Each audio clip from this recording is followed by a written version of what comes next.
Hi, అందరికీ నమస్కారం. ప్రపంచంలో ప్రతినిత్యం భారతదేశం లాంటి హిందూ దేశంలో గుళ్ళకు గోపురాలకు తిరుగుతుంటారు. కారణం ఏంటంటే ఇంట్లో పెళ్లి కాలేదనో, ధనం కావాలనో, అప్పులు తీరాలనో, ఎగ్జామ్ పాస్ కావాలనో, మంత్రి కావాలనో, ఎమ్మెల్యే కావాలనో, ఇలాగా రకరకాల గుళ్ళకు గోపురాలకు పూజలు, హోమాలు, యజ్ఞాలు చేస్తుంటారు. కానీ ఈ కలియుగంలో కొంతమంది యక్షిణీ సాధన కూడా చేస్తుంటారు. యక్షిణి ఉందా లేదా? యక్షిణి అంటే కోరికలు తీర్చే ఒకానొక దేవత అని ఇప్పుడు చెప్పుకుంటున్నారు. దాని గురించి మనతో పాటు ముల్లపూడి సత్యనారాయణ గారు, అధర్వణ వేద పండితులు మనతో పాటు ఉన్నారు. సార్ని అడిగి దీంట్లో మరింత లోతుగా కనుక్కుందాం. సార్ నమస్తే. సార్ నమస్కారం అండి కిరణ్ సార్ గారు. సార్, నిజంగా యక్షిణీలు అంటే మనం వింటున్నాం, యక్షిణి నాకు అది చేసింది, యక్షిణి ద్వారా నేను ఈ లాభం పొందాను అని చెప్పుకుంటున్నారు. సార్ మనం పురాణాల్లో కూడా కొంత చదువున్నాం, కానీ నిజంగా యక్షిణీలు ఉన్నారా సార్? డెఫినెట్గా ఉన్నారా? ఉన్నారు. ఎలా అంటే పురాణాలు ఏవి కూడా అబద్ధాలు చెప్పవు. పురాణాలు కట్టుకథలు కావు. వ్యాస మహర్షి ఆయన ఇంకా రామచంద్ర ప్రభు పుట్టకముందే రాముడు పుడతాడు అయోధ్యలో అని రాశాడు. రామరావణ యుద్ధం ఎలా జరుగుతుంది, రావణుడుని చంపుతాడు, సీతాదేవిని ఎత్తుకు వెళ్ళిపోతారు, ఈ స్టోరీ అంతా రాశారు. అవును. రాముడు ఇంకా అవతరించక ముందు ఎగ్జాక్ట్గా ఆయన రాసిన తర్వాత రామచంద్ర ప్రభు పుట్టాడు. వ్యాసుల వారు వాల్మీకి రాశారు. వాల్మీకితో ట్రావెల్ చేశారు. బిఫోరే ఇదంతా మరి వాల్మీకి మహర్షి ముందే రాశారు, తర్వాత వాల్మీకితో ట్రాన్స్ఫర్ అయ్యారు. అలాగే వ్యాస మహర్షి కూడా పురాణాలు రాసినప్పుడు మహాభారతాలు, వేదాలు, విభజనలు ఇవన్నీ చేసినప్పుడు అవతారాల గురించి సేమ్ ముందే రాస్తారు, మంత్రదేవతలుగా ఉంటారనమాట. అలాగే మరి సేమ్ మనము రాముడు అయోధ్యలో పుట్టాడు, కృష్ణుడు మధురాలో పుట్టాడు, అవన్నీ వ్యాస మహర్షి చెప్పినట్టే జరిగినాయి. బర్బరీకుడు సాక్ష్యం చెప్పాడు, తలకాయ ఉండి కురుక్షేత్ర యుద్ధాన్ని చేసేది కృష్ణుడే, అర్జునుడు ఎవరు, కర్ణుడు ఎవరు చెప్తాడు కదా. అలాగే మనకి శాస్త్రము, మనకి పురాణాలు ఏం చెప్తున్నాయంటే డెఫినేషను మనకి గరుడ పురాణం కూడా చెప్తుంది 14 లోకాలు మనకు ఉంటాయి. ఊర్ధ్వలోకాలు 7, అందులో అధోలోకాలు 7 అని చెప్పారు. ఊర్ధ్వలోకాలు అంటే భూమికి పైన భూమితో కలిపి అంటే మంచి లోకాలు. ఊర్ధ్వం అంటే ఏంటి? డెవలప్మెంట్ని మానవ లోకం నుంచి ఇచ్చారు. పతనావస్థం కిందకేమో పతనం, లోయర్ ఎనర్జీస్, ఇవేమో హయ్యర్ ఎనర్జీస్, డెవలప్మెంట్ ఉంటుంది. ఓకే. అక్కడ ఫస్ట్ లోకం ఏమని చెప్పారంటే ఓం భూలోకం. ఈ భూలోకము అర్త్ అనమాట. దీని మీద ఉండేది మానవులు, జంతుజాలాలు, వృక్షాలు, రాక్స్ ఇవి. తర్వాత రెండవ లోకము ఓం భువర్లోకం అంటాం. ఆ భువర్లోకములో యక్ష, గంధర్వ, కిన్నెర, కింపురుష ఈ దేవతలందరినీ అక్కడేశారు. ఓకే. మరి మనకంటే పైలోకంలో ఉన్నారు వాళ్ళు, ఊర్ధ్వలోకంలోనే ఉన్నారు. వాళ్ళ దెయ్యాలలో అవుతారు వాళ్ళు. ఈ అధోలోకాల్లో ఉన్నటువంటి వాళ్ళు దెయ్యాలు, ఆత్మలు, ప్రేతాలు ఇవి పాతాళ లోకం వరకు కిందకి. తర్వాత 3వ లోకం దగ్గరికి వెళితే మనం దాన్ని ఓం భువః సువః స్వర్గలోకం. సువర్లోకం అంటే స్వర్గలోకం. 3ది ఇంద్రుడు, అక్కడ ఎలివేటెడ్ సోల్స్, కొన్ని తపస్సు చేసినటువంటి ఋషులు ఈ యొక్క స్వర్గలోకానికి వెళ్తారు. ఎవరైతే పుణ్యాలు చేస్తారో అటువంటి వాళ్ళు స్వర్గానికి వెళ్ళి అనుభవించి మళ్ళీ భూమి మీదకి రావాలి మళ్ళా. ఓకే. 3వ లోకంలో మళ్ళీ అక్కడ ఉండిపోతారంటే పర్మనెంట్గా కుదరదు, పంపించేస్తాడు ఇంద్రుడు. 4 అలాగా తపోలోకం, జనలోకం. తపోలోకం అంటే ఋషులు తపస్సు చేసేవాళ్ళు అక్కడికి వెళ్తారు. జనలోకం ఇలా వెళుతూ లాస్ట్ది బ్రహ్మలోకం. బ్రహ్మలోకంలో బ్రహ్మదేవుడు ఉంటాడు. ఆయన బాణసపుత్రులైనటువంటి నారద మహర్షి, సనత్ కుమార, సనందుల వారు అందరూ ఉంటారు.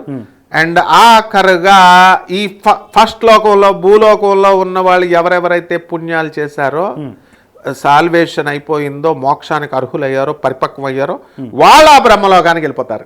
అంత కెపాసిటీ వస్తుంది. ప్రాసెస్ మరి ఉంది మానవుడు కూడా. మనం కూడా దేవుళ్ళమే, మనమేం దెయ్యాలం బొతాలం కాదు. అందువల్లే దయ ఉంటుంది మనకి. ఎవరైనా పాపం పేదరికంలో ఉంటే సాయం చేయాలి, ఇది అది అని. నెక్స్ట్ ఇక కింద లోకానికి వద్దాం. అతల, వితల, సుతల, రసాతల, పాతాళ, ఇలా కిందకి 7 లోకాలు. దీంట్లో నాగలోకం ఉంటుంది. నాగలోకంలో నాగుల్ని కింద వేస్తారు. ఎవరైతే మనుషులు పైన లోకంలో, భూలోకంలో ఉండి తప్పులు చేస్తారో ఇటువంటి వాళ్ళకి కేవలం శిక్ష వేస్తేనే కుదరదు కదా. శిక్ష వేసి అమెండ్మెంట్ చేయాలి, మళ్ళీ వీడిని మార్చాలి. ఇక్కడ మరి మార్పు రావాలి, మార్పు కోసమే కదా శిక్ష మార్పు రెండు ఉంటాయి, రెండు ఉంటాయి. నాయన ఇంకెలా చేయకని ముందు తిట్టి కొట్టి, ఇప్పుడు పోలీసు వాళ్ళు కూడా అలా ఏం తప్పు చేసిన వాడిని మారాలనే జైలుకి పంపిస్తారు. కరెక్షనల్ సెంటెన్స్ అంటారు జైలుని. అంటే మార్పు వచ్చిన తర్వాత వెళ్ళిపోయినా అంటారు. ఆ విధంగా ఈ యొక్క అమెండ్మెంట్స్ చేసి వాళ్ళకి శిక్షలు వేసేసిన తర్వాత మళ్ళీ సూక్ష్మ శరీరం ఇచ్చి నరకలోకం అంతా ఎక్స్ప్లెయిన్ చేయబడింది. ఇక్కడ ఎవరైతే ఆత్మహత్యలు చేసుకుంటారో అటువంటి వాళ్ళు కింద లోకానికి వెళ్ళిపోతారు, ప్రేతాత్మలై. తర్వాత చెడ్డ పనులు ఎవరైతే చేస్తారో, అంటే దేవుడు చెప్పంది చేయకుండా మేమే దేవుళ్ళని ప్రకటించేసుకుంటారు చూడు చాలా మంది. ఇప్పుడు వాళ్ళంతా కూడా దైవ దూషణలోకి వచ్చేసి దేవుని దూషించేవాళ్ళు. ఈ గరుడ పురాణంలో కొన్ని లెక్కలు చెప్పారులేండి. వీళ్ళంతా ఏంటి, ఇతరుల దొబ్బేసేవాళ్ళు, ఆస్తుల్ని గీస్తుల్ని అమాయకుల్ని వేధించడం, వీళ్ళని కిందకు తోసేస్తారు. సో ఈ విధంగా ఉంది. ఇప్పుడు చెప్పండి, భువర్లోకంలో ఉన్నటువంటి యక్షిణీలు ఎలా, యక్ష గంధర్వ కిన్నెర కింపురుష అందరూ వీళ్ళంతా దేవతలే. ఎట్టి పరిస్థితుల్లో కూడా ఈ క్రింది స్థాయి, ఈ క్రింది నీచలోకాలు కాదు, అధోలోకాల్లో ఉండరు. కాబట్టి నిర్మోహమాటంగా ఎవరైతే చక్కగా పెళ్ళిళ్ళు కావట్లేదు అనుకునేవాళ్ళు, తర్వాత ధనము రావట్లేదు అనుకునేవాళ్ళు, తర్వాత ఏదైనా సరే ఏ సమస్య అయినా సరే వాళ్ళు ఈ యొక్క యక్షిణీ దేవతలను పూజించుకోవచ్చు. నెక్స్ట్ మనము పార్వతీదేవి ఉంది.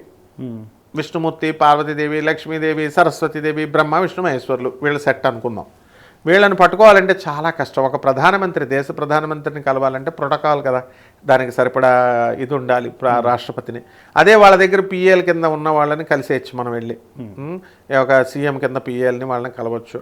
ఆ అమ్మవారి యొక్క అటెండెన్స్నే యక్షిణులు అన్నారు. ఓ అదే పరంపర. వాళ్ళకి అటెండెన్స్, మనం కూడా మంత్రి చాలా పని అవుతుంది అనుకుంటా. అదనమాట. అందుకని వీళ్ళు ఎవరంటే ఆత్మలని చెప్తున్నారు, వీళ్ళు దెయ్యాలని చెప్తున్నారు. దెయ్యాలు కాదు, యక్షిణుల ఆత్మలు, చచ్చిపోయిన ఆత్మలని ప్రేతాత్మలు అంటారు. అవి మళ్ళీ ప్రేతాత్మలు సంస్కరణ ఈ యొక్క పిండ ప్రధాన శ్రాద్ధ కర్మలు చేసిన తర్వాత వాళ్ళు ఎక్కడికి వెళ్తారు, పితృలోకానికి వెళ్తారు. అక్కడ మళ్ళీ జన్మ తీసుకొని అక్కడుండి జన్మ తీసుకొని మానవ లోకంలో కిందకు వస్తారు. ఇది ప్రాసెస్. వీళ్ళు కన్ఫ్యూజన్, యక్షిణీ సాధకులు కాదు కదా, నేను యక్షిణీ సాధన చేస్తున్నవాడిని, సిద్ధి పొందినటువంటి వాడిని. కాబట్టి నేను చెప్పేది ఏంటంటే ప్రకృతికి ఆత్మ అని చెప్పారు. భగవంతుడు సృష్టించినప్పుడు ఏం చేశారంటే, భగవంతుడి సృష్టికి ఈ యొక్క భూలోకంలో సంపద, నిధులు, నిక్షేపాలు, ప్రకృతిని సృష్టించాడు కదా లక్ష్మీదేవి, జైవజాలం అంతా. ఇప్పుడు మనకు ఒక బాడీని సృష్టించాం. బాడీలో సృష్టించినప్పుడు దేవుడు లోపల మనకు ఆత్మ ఉంది కదా, మనకు మనిషిలో ఆత్మ ఎలాగో ఈ టోటల్ సృష్టికి ఆత్మని యక్షిణి అన్నారు. అంతేగాని మనం చచ్చిపోతే మనం ప్రేతాత్మ యక్షిణి కాదు. వాళ్ళకి పవర్స్ ఉంటాయి, మనకంటే హైయర్ ఎనర్జీస్. కాబట్టి వాళ్ళని ఈజీగా పట్టుకోవచ్చు, పనులు అవుతాయి. భూమికి ఇప్పుడు మానవులకి క్లోజ్గా ఉండేవాళ్ళు ఎవరు, నాగులు. చూడండి, పాముల్ని మనం పూజ చేస్తాం కానీ కప్పలను పూజ చేస్తామా? కప్పల్ని వర్షాలు పడాలన్నప్పుడు కప్పలకి పెళ్ళిళ్ళు చేస్తాం. అలాగే కుక్కలు పెంచుకుంటాం, భైరవ పూజ. అలాగే పిల్లుల్ని పెంచుకుంటాం, సింహాలని పులుల్ని పెట్టుకోం. హైయర్ ఎనర్జీస్ జోలికి వెళ్ళలేము, లోయర్ ఎనర్జీస్ని తొందరగా ఇస్తాయి. ఆ విధంగా ఈ యొక్క పార్వతీదేవి ఒక ప్రైమ్ మినిస్టర్ లాంటిది. ఈ సృష్టి అంతా ఆమెదే కాబట్టి, ఆమెను మనకు అందుబాటులో లేదు కాబట్టి ఆమెని మనము లోయర్ ఎనర్జీకి మనం కిందకి అందుబాటులో ఉండేటటువంటి తల్లి. ఉదాహరణకి నేను చెప్తాను, దేవుడు అందరికీ జగన్మాత అన్నాము. ఈ ప్రపంచానికి అంతటికీ సృష్టిలో జగన్మాత, ఈ జగత్తుకే తల్లి ఆమె. అంటే ప్రతి ఒక్కళ్ళకి తల్లి ఆమె. ఈ విశ్వానికి, సూర్యుడికి, చంద్రుడికి, మనకి, భూమికి, గ్రహాలకి, మనందరికీ కూడా, పిల్లలకి, కుక్కలకి, అందరికీ తల్లే. శంబాల అనే సినిమాలో అద్భుతంగా చూపించాడు. ఒక ఆవుని దాని పిల్ల పాపం దగ్గరికి వెళ్తుంది, దానికి తల్లి కదా అది. ఇప్పుడు తల్లి, మానవుడికి తల్లి ఎలాగో మనం ప్రేమగా మనం తల్లిని చూసుకుంటాం. మానవ రూపంలో ఉంది కాబట్టి మనకు మానవ రూపంలో ఉన్న తల్లి. కానీ తల్లి ప్రేమ సేమ్. మళ్ళీ ఆవు దూడ, పంది పిల్ల, తల్లి ప్రేమ సేమ్. దానికి తల్లే. మనం చూపించే తల్లి ప్రేమే అవి కూడా చూపిస్తాయి. తల్లి బిడ్డల మీద చూపించే ప్రేమ అవి కూడా చూపిస్తాయి. పైకి మనం రూపాల్లో డిఫరెన్స్, కానీ తల్లి ప్రేమ సేమ్. ఆ విధంగా ఈ యొక్క పార్వతీదేవి తల్లి రూపం అందరికీ అందుబాటులో ఉండాలి. ఇంతమందికి పాలు ఇవ్వలేదు కదా పార్వతీదేవి వచ్చి, మానవులకి, పందులకి, కుక్కలకి అందరికీ ఇవ్వలేదు కదా. అందుకని ఒక్కొక్కరికి ఒక్కొక్క తల్లిని సృష్టించేసింది. మానవులకు మానవ తల్లి, ఒక మనిషికి ఒక మనిషి తల్లి, ఒక తల్లి లేకుండా ప్రపంచం లేదు. అందుకని వీళ్ళందరికీ కలిపి సృష్టించింది ఎవరు కాబట్టి, జగన్మాత. కాబట్టి ఆమెను జగన్మాత అన్నారు. అందరూ కలిసి మనం పూజ చేస్తాం పార్వతిని. కానీ ఒక్కొక్కళ్ళు అలాగని పార్వతిని పూజ చేస్తున్నామని మన ఇంట్లో మన తల్లిని పూజ చేయమా? గౌరవిస్తాం కదా. ఆ ఇంటింటి ఇండివిజువల్ తల్లే యక్షిణి అనమాట. అందువలన అందుబాటులో అమ్మ నాకు ఆకలిస్తుందని వెంటనే పెట్టేస్తుంది. అమ్మ నాకు డబ్బులు కావాలమ్మా అంటే ఒక 500 జేబులో పెడుద్ది. అన్నింటికి పార్వతీదేవి దగ్గరికి వెళ్తామా? తండ్రిని అడిగితేనే తంతాడు, ఒకసారి ఇస్తాడు ఒకసారి తంతాడు, ఎందుకు రా అని డీటెయిల్స్ అడుగుతాడు. కాబట్టి తండ్రుల దగ్గరికి వెళ్ళరు, అందుకే తల్లుల దగ్గరికి పాకెట్ మనీ కొట్టేస్తారు. ఈ విధంగా మనం ప్రతిదానికి పార్వతీదేవి, లక్ష్మీదేవి, సరస్వతీదేవి దగ్గరికి వెళ్ళాల్సిన అవసరం లేదు. ఈ యక్షిణీ మాతల దగ్గరికి వెళ్తే చిన్న పాకెట్ మనీ మనకి అరేంజ్ చేసేస్తారు. అందులో డౌటే లేదు. ఎవరైనా కొడుకు అడిగితే ఇవ్వని తల్లే ఉండదు, ఆ తల్లే. కాకపోతే ఈ యొక్క యక్షిణీ సాధన చేసినప్పుడు కొన్ని ఉండాలండి. ఏమిటది? ప్రతి ఒక్కడు ఏమంటే గురుగారు నేను యక్షిణీ సాధన చేసేస్తానండి అని ఫోన్లు చేస్తారు. ఫోన్లు చేస్తే అసలు అంతకుముందు నీకు సాధన నువ్వు ఏ సాధన చేసావు, ఏ దేవతలకు చేసావు, నీ క్వాలిఫికేషన్ ఉండాలి కదా. అవును. ఇప్పుడు ప్రతి వృత్తికి ఇప్పుడు డాక్టర్గా నీకు ఎన్ని సంవత్సరాలు ఎంబీబీఎస్ పాస్ అయ్యేవా, తర్వాత ఎన్ని సంవత్సరాలు ప్రాక్టీస్ చేసావు, ఎన్ని ఆపరేషన్లు చేసావు, అలాగే జర్నలిస్ట్గా ఎంతమందిని చేసావు, ఇవన్నీ ఉంటాయి కదా. ఆ విధంగా కాకుండా వీళ్ళే డిసైడ్ చేసేసుకుంటారు. ఏమంటే నేను యక్షి సాధన చేద్దాం అనుకుంటున్నానండి అంటారు. మళ్ళీ ఏమండి నెక్స్ట్ మళ్ళీ నీ గురువు ఎవరు, నీ పరంపర ఏంటి నాయన, ఏ దేవతకి చేసావు పోని చెప్పు, ఎవరి దగ్గర చేసావు అంటే మళ్ళీ వాళ్ళే ఏమంటే యక్షిణీ సాధన కన్నప్రసాద్ చేస్తే చంపేస్తుందంట కదండి, భ్రష్టుని చేసేస్తుందంటండి, ఈ యక్షిణీ సాధన చేస్తే చంపేస్తుందండి అనే అపోహలు. వీళ్ళెవ్వరూ కూడా యూట్యూబ్లో చెప్పేవాళ్ళు ఒక్కళ్ళు కూడా నేను యక్షిణీ సాధన చేసి సిద్ధి పొందానని ఒక్కళ్ళు వచ్చి డైరెక్ట్ చెప్పమనండి. లేదు, ప్రజలందరూ ఏమనుకుంటారో బాబాయ్ వీళ్ళని క్షుద్రోపాసకులు అనుకుంటారేమో, లేకపోతే వీళ్ళని వేరేగా అనుకుంటారేమో అని వాళ్ళు చెప్పరు. అందుకనే ఇక్కడ ఎవ్వరూ కూడా మాకు గురు పరంపర ఉంది కాబట్టి ఆ పరంపర నుంచి మనం వచ్చాం కాబట్టి ప్రపంచం అంతా తెలుసు. కాబట్టి ఆ యక్షిణీ జగన్మాతను ప్రార్థించుకుంటే మనం చేసుకుంటే మనకి సకల కోరికలు తీరుతాయి. అయితే యక్షిణీ దేవతకి పార్వతీదేవికి రూల్స్ ఏంటో చూద్దాం. జస్ట్ ఇప్పుడు పార్వతీదేవి వీళ్ళందరూ లక్ష్మీదేవి ఉన్నారు, స్నానం చేయకుండా వెళ్ళి దండం పెట్టేసినా ఏమందు, ఇక్కడ మాత్రం తోలు తీసేస్తుంది. ఎందుకని? ఉన్నంతలో పవిత్రత పాటించాలి. పార్వతీదేవి పట్టించుకోదు. మన మమ్మీకి మన తల్లికి మనము టీ కాసిస్తాం, స్నానం చేసి ఇవ్వరా అంటే మనం స్నానం చేయకుండా కాసిస్తే ఆమె వద్దందో తాగుద్ది. కానీ ఇక్కడ యక్షిణీమాత ఏంటంటే అమ్మ వీలున్నంతలో శుచి, వీలున్నంత శుభ్రం, అమ్మవారికి నువ్వు ఏం కమిట్మెంట్ ఇచ్చామో ఆ కమిట్మెంట్ పూర్తి చేయాలండి వీళ్ళు. అలా కాకుండా అమ్మ నేను 41 రోజులు చేస్తానని 21 రోజుకి ఎగ్గొట్టేసి నా కోరికలు నువ్వు తీర్చట్లేదని ఫోటోలు తీసేస్తే తోలు తీసేస్తుంది. అదే పార్వతీదేవి ఏం చేయదు. అది తేడా. అంటే మనం పూజ చేసినప్పుడు, నేను చిన్నప్పుడు సాధన చేసినప్పుడు దుర్గమ్మకి ఏం చేసేవాడిని, నాకు కోరికలు తీరకపోతే అసలు దేవుడు కోరికలు తీరడం లేకపోతే ఫోటోల మీద మనం అలుగుతాం, అలిగేసి మొత్తం అందరికీ ఇచ్చేసేవాడిని. ఫోటోలు చెట్ల దగ్గర పెట్టేస్తారు, నదుల్లో కలిపేస్తారు కదా, పూజలు మానేస్తాం, పూజ గది మూసేసి దీపారాధన చేయకుండా చేస్తాం. నేను రామన్ అకాడమీలో మా మాస్టర్లు వాళ్ళు విజయవాడ నక్కల్ రోడ్లో రమేష్ హాస్పిటల్ ఎదురుగుండగా అక్కడ పెట్టినప్పుడు ఏం చేసామంటే అమ్మవారి మీద కోపం వచ్చినాకు ఈ ఫోటోలన్నీ వాచ్మెన్ పెళ్ళడానికి ఇచ్చేసాను. మేము అప్పుడు చిన్నవాళ్ళం, అప్పుడే చదువు పూర్తయి వచ్చిన వాళ్ళం. ఇస్తే నా పక్కన ఉన్నవాడు అమ్మ తీసుకోక ఈయన మళ్ళీ రాత్రి వచ్చి అడిగేస్తాడు, ఇచ్చేసేటాడు, మళ్ళీ అమ్మవారి మీద ప్రేమ వచ్చేసి అడుగుతాడంటే ఆవిడ ముస్లిమ్స్ వాళ్ళు తీసుకుని పెట్టుకుంది. ఆవిడ పాపం దూదేకులు ముస్లిమ్స్ పెట్టుకున్న తర్వాత మళ్ళీ రాత్రి 1 గంట 2 దాకా నాకు జపం చేసుకుంటూ ఉంటాం కదా, అంటే ఆలోచిస్తూ ఉంటాం కదా. మళ్ళీ అమ్మవారు ఏం చేస్తుందిలే పాపం, దేవుడు ఏం చేస్తాడులే మన కర్మకి అనుకుని అమ్మ నా ఫోటోలు నాకు ఇచ్చే అంటే ఇచ్చేది పాపం. అలా ఇవి పార్వతీదేవి దగ్గర, వెంకటేశ్వర స్వామి దగ్గర, లక్ష్మీదేవి దగ్గర కుదురుతాయి, యక్షిణీ దగ్గర కుదరవు. యక్షిణి అమ్మవారు కంపల్సరీ ప్రత్యక్షం అవుద్ది. ప్రత్యక్షం అంటే వీళ్ళు ఏమనుకుంటున్నారు, ఏమంటే పక్కన వచ్చి కూర్చుంటుందా అండి? నన్ను చాలామంది అడుగుతారు, ఏమంటే 7 రోజులు అని చెప్పారు కదండి, మీరే కదండి చెప్పారు, యక్షిణి కిన్నెర కింపురుషుకు మీరే పక్కన కూర్చుంటుంది అన్నారు కదండి, అందుకే కదండి మేము సాధన తీసుకున్నాం, మరి ఏదండి కనపట్లేదంటే? అంటే ఇప్పుడు రాముడిని లక్షల మంది కోట్ల మంది పూజ చేస్తారు, గుహుడికి రామదాసుకి తానిషా ప్రభువుకి వీళ్ళకే కనబడ్డాడు, మరి మేరాబాయి సక్కుబాయి వీళ్ళకే కనబడ్డాడు కృష్ణుడు. అంటే మరి అందరూ పూజ చేయడం మానేస్తున్నారా? చెయ్యాలి. వాళ్ళకే ఎందుకు కనబడ్డాడు? కాన్సన్ట్రేషన్తో చేయాలి. వీళ్ళేమో వీళ్ళ గర్ల్ ఫ్రెండ్స్ కావాలా, వీళ్ళ గర్ల్ ఫ్రెండ్స్తో ఫోన్లు మాట్లాడుకుంటారు, వీళ్ళ మైండ్ ఎక్కడో పెడతారు, తిండి మాత్రం తినేస్తారు. అంటే చేసేదేమో ఒక రౌండ్ చేసేస్తే వచ్చేస్తారండి, అంటే ఒక్క రౌండ్ 108 కాదు 10 సార్లు చేస్తే కూడా వచ్చేస్తారు. పరీక్షిత్ మహారాజు ఉదాహరణ. పరీక్షిత్ మహారాజుకి తక్షకుడు సర్పరాజు అయినటువంటి తక్షకుడే శాపం పెడతా వచ్చి నిన్ను కాటేస్తాడని ఒక ముని కుమారుడు వాళ్ళ నాన్నని ఇన్సల్ట్ చేశాడని, చచ్చిపోయిన పాము మెడలో వేస్తాడని ఆయన శాపం పెడితే పరీక్షిత్ మహారాజు కూడా సేమ్ డౌట్ అడుగుతాడు, ఇది వ్యాసుల వారు ఉన్నారు, సర్వ ఋషులు, గర్గ మహర్షి, మొత్తం అందరూ గ్యాంగ్ ఉన్నారు, అంతా జ్ఞానవృద్ధులు, వయోవృద్ధులు. వీళ్ళెవరూ కూడా 7 రోజుల్లో మోక్షం ఇప్పిస్తారని ఏ పురాణాలు రాసినటువంటి వ్యాసుడు వచ్చి చెప్పొచ్చుగా, ఆయన చెప్పాల, ధైర్యం చేయలేదు. అప్పుడు 7 రోజుల్లో నీకు మోక్షం ఇప్పిస్తాను, నేను సిద్ధిప్పిస్తాను అని చెప్పి సుఖ మహర్షి ఠకా వస్తాడు. 16 సంవత్సరాల కుర్రగాడు వచ్చి ఆయన వస్తుంటే జ్ఞానవృద్ధులు, వయోవృద్ధులు అందరూ లేచి నమస్కారం చేస్తారు, ఋషులందరూ. వ్యాస మహర్షి కూడా మనసులో ఉండి అందరూ చూస్తారు, కొడుకుకి దండం పెడుతున్నాడని మనసులో పెట్టుకుంటాడు. అప్పుడు ఆయన టకీమని వచ్చి భాగవత సప్తాహం 7 రోజుల్లో చెప్పేస్తుంటే అద్భుతమైన క్వశ్చన్ అడుగుతాడు తక్షకుడు. అది ఇతను ఈ యొక్క పరీక్షిత్ మహారాజ్, అభిమన్యుడు కొడుకు. స్వామి 7 రోజులు సరిపోద్దంటారా, నాకు వస్తుందంటారా అంటే, నీ శ్రద్ధను బట్టి వస్తుంది ఆయన అంటే, 1 డేలో వచ్చిన వాళ్ళు ఉన్నారా స్వామి అని అడుగుతాడు. 7 రోజుల్లో వచ్చిన వాళ్ళు ఉన్నారా, 3 రోజులు అంటే 1 గంటలో వచ్చిన వాళ్ళు ఉన్నారా అని ఆ భాగవతంలో చెప్తారు. ఆ విధంగా వీళ్ళంతా యక్షిణీ సాధన చేయాలనుకున్న వాళ్ళు తాదాత్మ్యం చెందుతూ అసలు యక్షిణీమాత పేరు చెప్పగానే అలా కళ్ళంట నీళ్ళు వచ్చేయాలి, అంత తన్మయత్వం పొందాలి, అంత రెస్పెక్ట్ ఇవ్వాలి, అంత గౌరవం ఇవ్వాలి ఆ మంత్రానికి, ఆ అమ్మవారికి.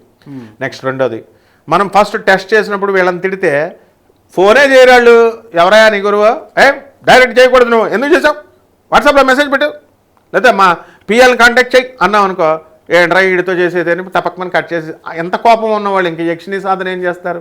గురువు మమ్మల్ని మా గురువులు బాధేసేవారు, తిట్టేసేవారు, మొహం మీద ఉమ్మేసేవారు, గోడకి తలకాయ వేసి కొట్టేవారు. అయినా సరే మేము గురుదేవా అంటూ మేము కాళ్ళు పట్టుకునే ఉండేవాళ్ళం. మరి అలా అంత గురుభక్తి ఉంటేనే అప్పుడు మంత్రం సిద్ధిస్తుంది. అంతేగాని 108 సార్లు చేసేస్తారండి, లేకపోతే నేను ముందు ఏళ్ళే చెప్పేస్తారనమాట, గురుగారు నాకు ఈ యక్షిణిని ఇచ్చేయండి, ఆ యక్షిణిని ఇచ్చేయండి, అప్పులు ఇస్తే నీకు అప్పులు అయితే నీకు అమ్మవారు ఏం చేస్తుంది, ఎందుకు తెచ్చాలి అసలు అమ్మవారు, మనం అడుక్కోవాలి అమ్మవారిని. యక్షిణి అమ్మ జగన్మాత నేను అడుక్కుంటున్నాను, నువ్వు ఇవ్వు తల్లి అంటే, ఇవ్వకపోతే నన్ను అడగండి, ఇస్తుంది. అది మానేసి నాకు ముఖాముఖి అండి, మళ్ళీ ఇంకో డౌట్, ముఖాముఖి తీసుకోవాలండి, ముఖాముఖి అంటే వీళ్ళు ఏమనుకుంటారంటే సినిమాల్లో నాటిలో చూపిస్తారు కదా, గురువు ఏదో నా మూతి ఇల్లాలి చెవిలో పెట్టేసి చెప్పాలి మంత్రం, అలా అనుకుంటున్నారు. గురుముఖత అంటే అది కాదు, ఫోన్లో చెప్పినా ఎక్కడ చెప్పినా ఎలా చెప్పినా గురుముఖత. ఇప్పుడు ఉదాహరణకి ఇప్పుడు సాధన చేస్తున్నాడు, సాధన చేస్తూ అమ్మవారిని మధ్యలో ఊరు వెళ్ళిపోతున్నాడు అనుకుందాం ఫర్ ఎగ్జాంపుల్, అమ్మవారి అగ్రిమెంట్ రాసుకుంది ఇద్దరు, నేను నీకు ఇస్తున్నాను రా, నువ్వు నాకేమిస్తావు అని అడుగుద్ది డెఫినెట్గా. ఊరికి ఎందుకు ఇస్తారు, అదే శ్రీకృష్ణ పరమాత్మ చెప్తాడు, ఏది మొత్తం అగ్నిదేవుని పూజ చేసినప్పుడు ఆ తక్షకుడు ఉండేటటువంటి ఆ వనం అంతటిని కూడా ఆయనకి అగ్నిదేవుడికి ఇచ్చినప్పుడు ఈయన ఈ గాంధీవనం, గాంధీవధారి అర్జున, గాంధీవాన్ని ఇప్పించాలని కృష్ణుడు ఏమంటాడంటే, అర్జున అవి అగ్నిదేవుని పూజ చేయంటే అగ్నిదేవుని పిలిస్తే అగ్నిదేవా నాకు ఇచ్చే అంటాడు. ఇప్పుడు కృష్ణుడు సింపుల్గా చెప్తాడు, అగ్నిదేవుడు నీకు ఎందుకు ఇవ్వాలి అంటాడు, రూల్ ఏముంది నీకు ఎందుకు ఇవ్వాలి అంటాడు. అనగానే అవును కదా అని ఆలోచించి త్యాగం, సాక్రిఫైస్ చేయాలని చెప్పి, ఆ అగ్నిదేవా నన్ను ఆవహించి నన్ను కాల్చేసుకో అంటే అప్పుడు సగం గాలి చేస్తాడు అర్జునుడిని. అప్పుడు భయపడ్డు ఆ ధర్మరాజు, భీముడు అందరూ భయపడిపోతారు, ద్రౌపది కూడా కృష్ణుడి మీద కోపం వచ్చేస్తుంది అందరికీ, ఏంటి ఇలా చేస్తున్నాడు, ఎందుకు తను చచ్చిపోతున్నాడు అర్జునుడు అని. అప్పుడు టెస్ట్ చేసిన తర్వాత అగ్నిదేవుడు మళ్ళీ అగ్ని ఆర్పేసి నాయన తీసుకో అని చెప్పి గాంధీవాన్ని, అంబుల పొదలని రెండిట్లని, దివ్య రథాన్ని ఇస్తాడు. టెస్ట్ చేస్తారు మరి అలా. లేదో వీళ్ళకేళ్ళ పుస్తకాలు చదివేసుకుంటారు.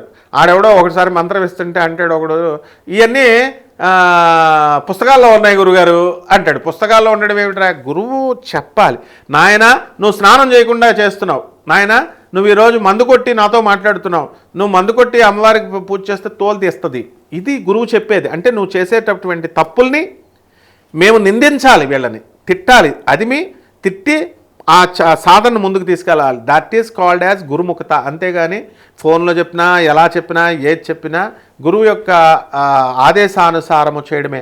నేను లబా ఇదేరా యక్షిణీ మంత్రం అంటే లబా అనే చేయాలి. ఒక గురువు గారు ఒక శిష్యుడికి ఆయన నది మంత్రం యొక్క బలాన్ని ఇచ్చేయడం కోసం ఒక నదిని దాటమంటాడు. ఒక గురువుకి లబలబా అని ఒక మంత్రం ఇస్తాడు, వాడు లబలబా అని సగం వెళ్ళాడు. మళ్ళీ ఇదేంటి ఒక మంత్రం విచిత్రంగా ఉంది, ఓం నమ శివాయ ఓం నమో నారాయణ అలాగా ఉండాలి కదా, లబలబా అని ఉంది ఏంటంటే అని అనుమానం వచ్చింది గురువు మీద, అంతే డబ్బుకు మనం మునిగిపోయాడు. అలా అందరూ మునిగిపోతారు, ఒక్కడ మాత్రం లబలబలబలబలబా అనుకుంటూ వెళ్ళిపోతున్నాడు. అడుగున పద్మాలు పడిపోయినాయి, ఆయన పద్మపాదుడు, అతనే శంకరాచార్యులు. కాబట్టి కావేరీ నదిని అవలేలగా దాటేశాడు. అరే గురువు గారు పిలుస్తున్నారు, నేను ఆ చుట్టూ తిరిగి వెళ్తే టైం పడుతుంది, గురువు పిలుస్తున్నాడు వెంటనే వెళ్ళిపోవాలని చెప్పేసి వెంటనే ఏం చేస్తాడంటే ఈ యొక్క నదిని ఆటోమేటిక్గా అటు దాటేస్తే అప్పుడు గురువు బాధ్యత. అప్పుడు ఒక్కొక్క పద్మం దగ్గర ఇలాగ పద్మాన్ని వేస్తే ఆయన దాటుతాడు. గురువు ఎప్పుడు కూడా నేను గురువు అని చెప్పుకోడు, ఎప్పుడు కూడా నా గురువు గారు గురు పరంపర గురించి చెప్పుకుంటాడు. అది గుర్తు బండ గుర్తు. నన్ను పూజ చేయి, నా ఫోటో పెట్టుకో అని మనం ఎవరికి చెప్పం. మా గురువు గారు ఆనందమూర్తి గారిని పెట్టుకోండి, ఆయన సాక్షాత్తు శివుడు ఆయన అని చెప్తాం మనం. అది గురువు పరంపర నుంచి వచ్చేది. కాబట్టి ఇవన్నీ ప్రజలు తెలుసుకోవాలి. సాధనలో మాకు రాలేదండి అంటే ఇప్పుడు సాధన తీసుకున్న తర్వాత వీళ్ళ ఆతృత ఏంటంటే ఫ్రెండ్తో మాట్లాడినట్టు గురువు గారు ఫ్రెండ్ అనుకుంటారు, 10 సార్లు ఫోన్ కొడతారు. ఒకసారి మంత్రం ఇచ్చేసిన తర్వాత నువ్వు చాంటింగ్ చేయడమే నీ పని. అమ్మవారు నీకు మధ్యలో బ్రోకర్ ఉండకూడదు. ఇంకా మనం చూపించేసాం, గురు పరంపరలోకి తోసేసాం, నువ్వు చేసేయడమే. అంతేగాని మళ్ళీ మన పిఎలకు ఫోన్ చేసి 10 సార్లు చేసి గురుగారు ఎత్తట్లేదండి ఫోన్ అంటే ఎందుకు ఎత్తుతారు? గురువు అయ్యా, గురువు 10 సార్లు ఎత్తాడు ఎక్కడైనా. ఇప్పుడు మన సత్యసాయిబాబా గారు పర్సలు పట్టుకొని కవర్లో డబ్బులు పట్టుకొని గురువుగారికి ఇవ్వాలని అంత లక్షల మంది విఐపీలు కూర్చుంటారు. ఆయన జస్ట్ వచ్చి ఇలా కళ్ళతో చూసి ఎవరిని పలకరించడు, ఎవరితో మాట్లాడు, జస్ట్ ఆయనకు నచ్చిన కవర్లు తీసుకుంటాడు, ఆయనకి విభూతో ఏదో ఒకటి ఇచ్చేవాడు అంతే. అది గురువు యొక్క కృపాదృష్టి పడ్డం అంటే. శంకరాచార్య అయినంతే, ఇప్పుడు మా గురువుగారు భారతీ తీర్థస్వామిని అంతే, ఎవరైనా వస్తే ముట్టుకుంటారు అలాగా. అంతేగాని గురువు వచ్చావు శిష్య అని కౌగిలించుకోరు కదా. నా శిష్యుడు అని చెప్పి భుజం మీద ఎక్కించుకుంటాం, మన రెస్పెక్ట్. అందువలన గురుగారు మీకు కోపం ఎక్కువ అంటే, మరి కోపం లేకపోతే ఏముంటుంది? టీచర్ అనేటటువంటి వాడు నువ్వు తప్పులు చేస్తే నిన్ను ఆ దేవత శిక్షిస్తుంది కాబట్టి దాని నుంచి నిన్ను రక్షించాలి కాబట్టి కోపంగా ఉంటాం. కానీ శిష్యులంటే అపారమైన ప్రేమ గురువుకు ఉంటుంది. మనం గురు పరంపరలో వచ్చిన వాళ్ళం కాబట్టి చక్కగా వీళ్ళు దర్జాగా సీరియస్గా చేసుకోవాలనుకున్న వాళ్ళకి మాత్రమే ఈ సాధన అండి. తప్పకుండా చేసుకోవచ్చు, నమ్మకంతో ఉండాలి. అలా చేసుకుంటే కనుక వీళ్ళ కష్టాల నుంచి విడుదలైపోతారు. అలా కాకుండా ఏదో సరదాగా ఏమండి నేను సిద్ధేశ్వరానంద భారతి గారు మంత్రం ఇచ్చారండి, కొంత జపం చేశానండి, మరి ఎందుకు వదిలేసావు, మళ్ళీ నువ్వు నా దగ్గరికి ఎందుకు వచ్చావు, అట్లా రాకూడదు. అట్లా ఇది యక్షిణీ సాధనలో కుదరదు. వాళ్ళ దగ్గర ఏమంటే ఇంకో గురువు గారి దగ్గరికి వెళ్ళానండి, ఆ గురువు గురించి ఇక్కడ చెప్పకూడదు. నువ్వు అసలు నీకు కావాల్సిన ఏమిటి, నువ్వు నా దగ్గరికి వచ్చావు, ఆ మంత్ర జపం తీసుకొని వెళ్ళిపో. ఆయన గురించి ఆయన డబ్బులు దొబ్బేసాడనో లేకపోతే ఒకడంట శ్మశానంలో తిప్పేసుకున్నాడంట. అసలు శ్మశానం ఏమిటి యక్షిణీ సాధనకి? శ్మశానాలు గిసనాలు ఏం అవసరం లేదు. చక్కగా అమ్మవారికి సేమ్ టు సేమ్ మామూలు దేవుడికి ఎలా చేస్తారు. చాలామంది ఏమండి దేవుడి గదిలో కూర్చొని చేయొచ్చు అండి అంటే, ఆవి దేవతరా నాయన, దేవుడి గదిలోనే చేయొచ్చు. చిన్న దీపారాధన చేసుకోవాలా చక్కగా, ఆవు నెయ్యితో కానీ నువ్వుల నూనెతో కానీ చక్కగా చేసుకొని చిన్న బెల్లం ముక్క నైవేద్యం చాలు. మరి నేను మోసం చేయాలనుకుంటే వీళ్ళందరికీ పాయసాన్ని పెట్టి ఒక రోజులో వారాహి అమ్మవారికి ఫస్ట్ రోజు నైవేద్యం, రెండో రోజు నైవేద్యం, మూడో రోజు నైవేద్యం అని టీవీలో యూట్యూబ్లో చేసి పెడుతున్నారు. అట్లా అవసరం లేదు. అవసరమైందే చెప్పేవాడే గురువు. కాబట్టి నిజాయితీగా మనం చెప్తున్నాము. గురు పరంపరలో యక్ష సాధకుల నుంచి ఇప్పుడు శివుడు యక్షస్వరూపాయ జటాధరాయ అని పూజ చేస్తాం. యక్ష స్వరూపము శివుడే, ఆయనే. కుబేరుడు యక్షలకు రాజు, 36 యక్షిణీలు ఉంటాయి. వీళ్ళకి రాజు కుబేరుడు ఎవరన్నా పీకు తినేసినట్టు కథలో అన్నా ఉందా?